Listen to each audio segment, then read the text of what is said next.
Livro de 2 Coríntios, capítulo 10. Estamos hoje concluindo esse tema de guerra espiritual, onde estaremos falando a respeito da arma da oração. Efésios capítulo 6, versículo 18. 1 Pedro capítulo 2, versículo 9.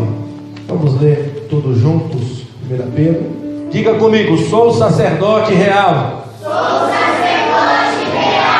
Sou a nação sacerdotal. Sou a nação sacerdotal. Oremos. Senhor Deus, diante da sua presença estamos, para aqui, Senhor, aprender a tua palavra e ser fortalecido pelo poder do teu Espírito. Ó Deus, eu sou insuficiente para falar, sou dependente de ti, careço da sua ajuda. Ó Espírito Santo, assim como a tua igreja, os meus irmãos, fortalece o nosso entendimento, traz luz nesta noite, para que possamos compreender a sua palavra. Senhor, fortalece o nosso entendimento, para que a tua palavra seja impregnada em nosso ser, e nos ajuda a não ser ouvintes esquecidos, mas praticantes da sua palavra, em nome de Jesus, amém. Podem sentar, amados. Glórias a Deus. Abra as vossas Bíblias no livro de Efésios, que eu gostaria aqui de fazer aqui algum comentário, mas sem antes dizer a respeito do ser sacerdote. O que era o sacerdote no Antigo Testamento? O sacerdote no Antigo Testamento é aquele que estava entre Deus e os homens, com o papel de interceder. Então, quando o sacerdote entrava no templo de Deus, ali ele entrava com a função de oferecer a Deus sacrifícios, mantinha aceso o incensário, ali a fumaça que subia, entrava no santo lugar, representava as orações. Então o incensário, que deveria ficar aceso constantemente, mantido pelos sacerdotes, simbolizava as orações. A tribo de Levi era uma tribo sacerdotal, era uma tribo que estava diante de Deus para interceder pelo povo, para interceder pela nação. E quando nós lemos aqui na primeira carta de Pedro, capítulo 2, versículo 9, que diz que somos uma nação sacerdotal, somos um povo sacerdotal. Se somos sacerdotes, então devemos fazer intercessões sem cessar. Devemos interceder sem cessar. Por quem? Pela nação e pelo povo de Deus e pelas milhares de vidas que não conhecem a Cristo. Uma nação sacerdotal não deve deixar a oração de lado. E quando olhamos no livro de Efésios, se você abriu, logo quando o apóstolo Paulo entra em contato com os irmãos de Éfeso, capítulo 1, o versículo 15 e 16 diz o seguinte: pelo que, ouvindo eu também a fé que há entre vós no Senhor Jesus, e a vossa caridade por todos os santos, não cesso de dar graça a Deus por vós, lembrando-me de vós nas minhas orações. Então perceba que o apóstolo Paulo, quando ele se dirige aos irmãos de Éfeso, ele diz: olha, eu não cesso de orar por vocês. E nessas orações ele intercedia e agradecia, e ele diz: dando sempre graças a Deus por vós. Então Paulo orava sem cessar, agradecendo a Deus pelos irmãos de Éfeso. Sem cessar, irmão, quer dizer que ele não esquecia, ele não deixava de lado as orações, intercedia pelos irmãos de Éfeso. Já no capítulo 3, o versículo 13, olha o que ele diz: portanto vos peço que não desfaleçais nas minhas tribulações por vós, que são a vossa glória. O apóstolo Paulo está dizendo: olha, quando vocês ouvem falar de mim, vocês ouvem que eu estou passando por tribulação, vocês ouvem que eu estou preso, vocês ouvem que eu estou sofrendo perseguições, e isso vos entristece, e isso às vezes desanima as pessoas. Quer ver um exemplo? Você olha para um crente fiel, passando luta, passando às vezes necessidade, desempregado, ou passando tribulação dentro do lar, dentro da casa, aí você desanima. Você fala, puxa vida, o crente fiel daquele está passando por tudo isso. Como pode um crente fiel passar por todas essas tribulações? E alguns desanimam, alguns chegam a desviar, porque vê um crente fiel sendo atribulado. E Paulo está dizendo, olha, não desfaleçais por causa das minhas tribulações. Aí no versículo 14, olha o que ele diz, isso do capítulo 3: por causa disso, me ponho de joelho perante Deus, o Pai do nosso Senhor Jesus Cristo, do qual toda a família no céu e na terra toma o nome, para que segundo as riquezas da sua glória, vos conceda que sejais corroborados com poder pelo Espírito no homem interior. Corroborados com poder. O que Paulo está dizendo? Que o vosso espírito, o vosso homem interior seja fortalecido. Então a oração de Paulo para os crentes de Efésios era esta: eu me ponho de joelho por vocês, para que vocês tenham poder no seu homem interior.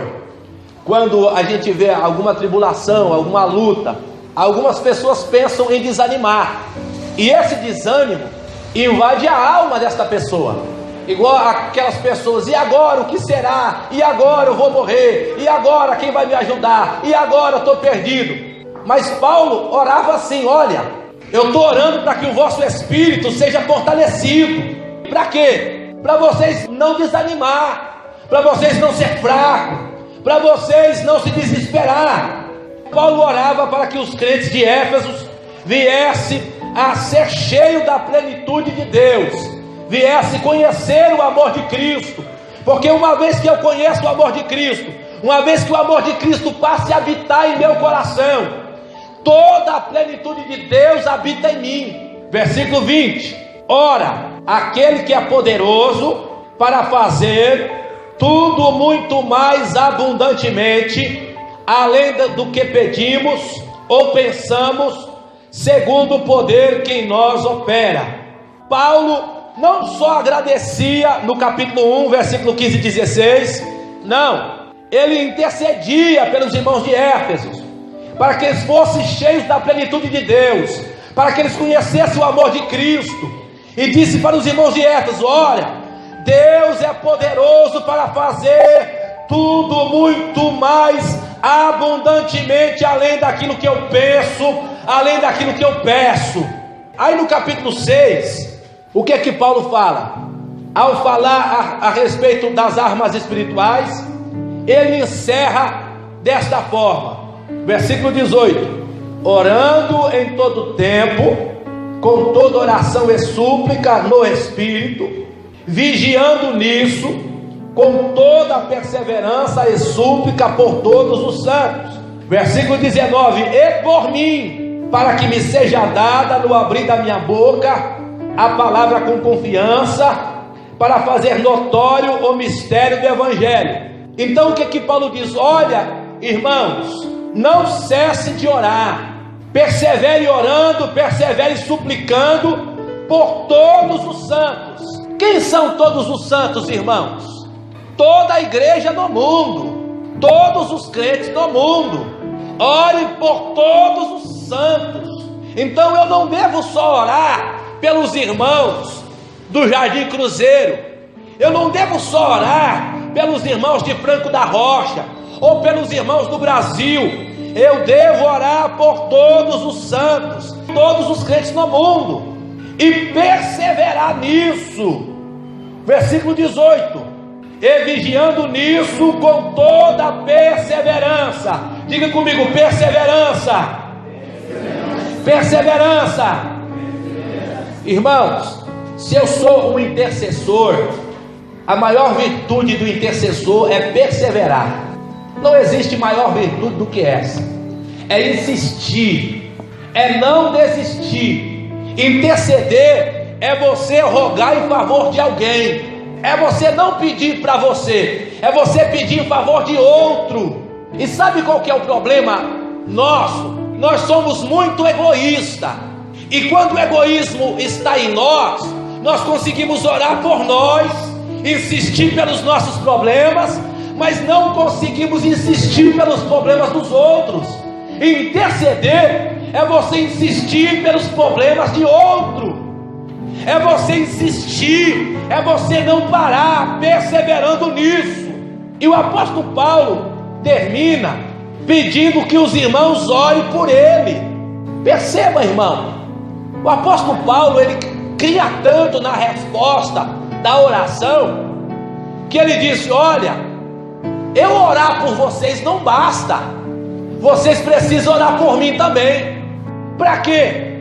Para que o abrir da minha boca seja dada a palavra com confiança, para que eu fale com autoridade, para que eu fale crendo naquilo que eu estou falando, para que eu tenha autoridade e fé para falar a palavra do Senhor. Então Paulo pedia oração, irmão. Orai por mim, orai por mim. Eu estou orando por vocês, mas orai por mim. E como vocês devem orar?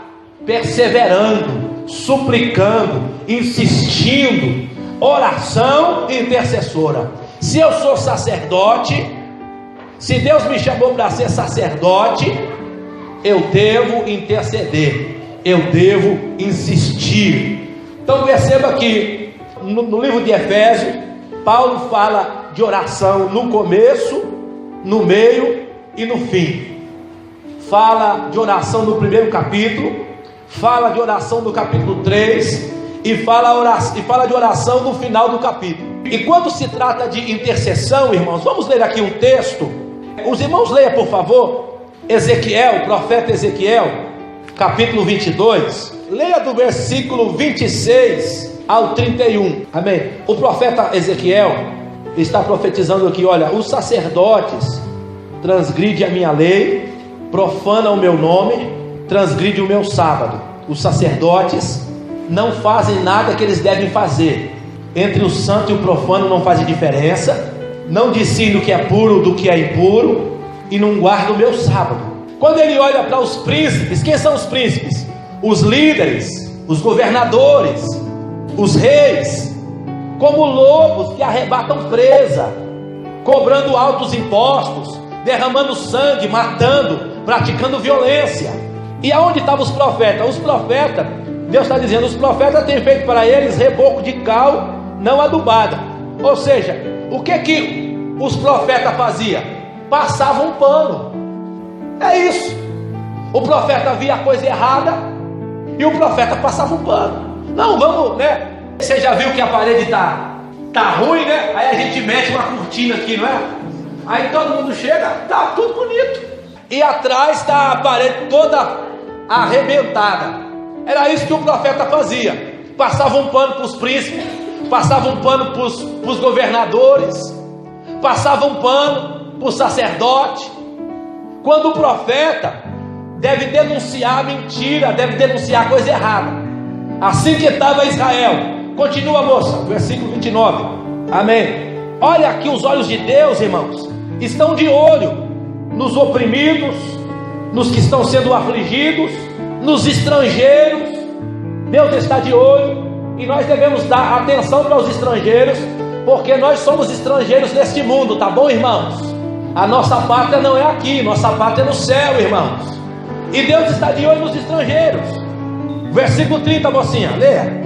Olha o que Deus fez. Antes de Deus destruir, Deus diz: busquei dentre eles um homem que estivesse tapando o muro, que estivesse na brecha perante mim, por esta terra. O que Deus está buscando aqui, irmão? O intercessor. Deus está buscando alguém para orar para esse povo. Deus está buscando alguém para orar pelo sacerdote. Deus está buscando alguém para orar pelo rei, pelo príncipe, pelos governadores. Deus está buscando alguém para orar pelos profetas. Deus está buscando alguém para interceder. Deus está buscando alguém. Deus diz: eu busquei um homem. Ele não está dizendo: eu busquei uma igreja, eu busquei uma meia dúzia, eu busquei 10. Não, ele está dizendo um. um homem para orar, um homem para estar diante de mim, tapando essa brecha, pedindo misericórdia pelo sacerdote, pedindo misericórdia pelo profeta, pedindo misericórdia pelo rei. Eu quero um homem, eu procurei um homem para que eu não destruísse. E lamentavelmente Deus diz: a ninguém achei. A ninguém achei. Versículo 31, mocinha, leia. Então Deus diz: por isso derramei sobre eles a minha indignação, por isso eu trouxe tanto mal para vocês, por isso vocês estão em cativeiro. O profeta Ezequiel é um profeta do cativeiro. Quando o profeta está profetizando, ele está em cativo, ele está cativo. Por que todo esse mal veio? Porque não teve ninguém para interceder, porque não tinha um para orar, não tinha um intercessor. Perceba, irmãos, que a questão da oração é séria, é muito séria. A questão da intercessão é muito séria, e Deus preza por isso.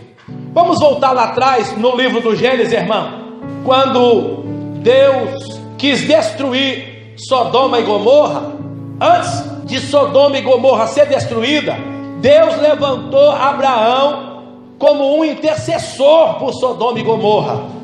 Gênesis 18, versículo 17 a seguir. Eu vou ler aqui, irmãos, e os irmãos acompanham. Abre aí, olha o que diz aqui. E disse o Senhor: ocultarei eu a Abraão o que faço, visto que Abraão certamente virá a ser uma grande e poderosa nação, e nele serão benditas todas as nações da terra.